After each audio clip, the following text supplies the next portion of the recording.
Excuse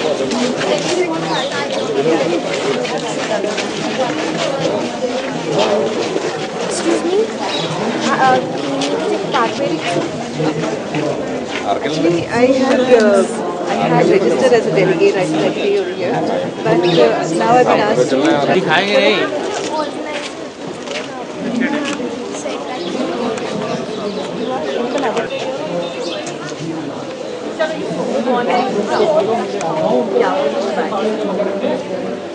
yes, he wants to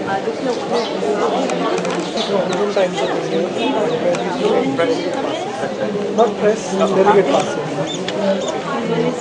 Not a word with Richard.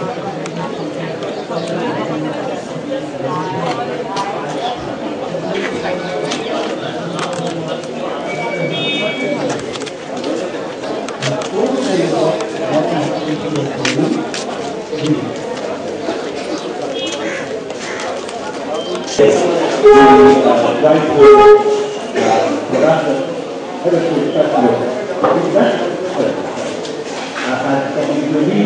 Since then, something extraordinary has happened.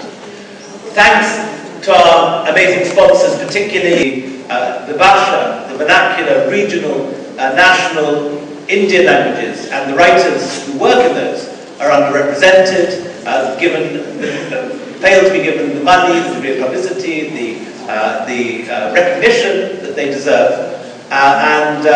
We do our very best in this festival to give a platform and a stage for them.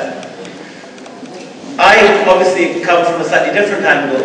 I was very struck going around as an author to literary festivals in the 1990s. And wherever you went, you'd see the great international Indian writing stars in English. You'd see the Salman Rushdies, the Vikram Chandras, the Vikram Seths, and so on. These writers who were storming up the bestseller lists and winning the prizes in every country, in every language of the world. The only place you didn't seem to see them, you saw them in Sydney, you saw them in the Welsh Borders, at AOY, you saw them at the Penn Festival of New York. The only place that they didn't seem to be turning up en masse each year was India, as there was no big literary festival at that point, which had the resources to fly them in. And one of the visions, one of the ideas behind this festival was to bring back to India some of the great Indian literary diaspora. Within those two poles, we've included now many other forms of writing. We've had, over the years, some of the greatest biographers, historians, travel writers, novelists, and this year, through mismanagement more than anything else, we've expanded to, I think, 193 authors.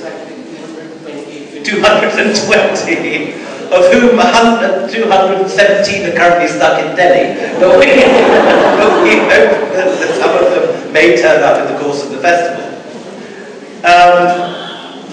We've had, over the years, our share of controversies. Last year, most critically, in a year when we were planning to showcase the sudden awakening of literature, or reawakening of literature in Pakistan, with the arrival of writers like Kamala Shamsi, Mohsin Hamid, Muhammad Hanif, Daniel Moinuddin. Just as we were about to put these people on stage, of course, the attacks in Bombay happened.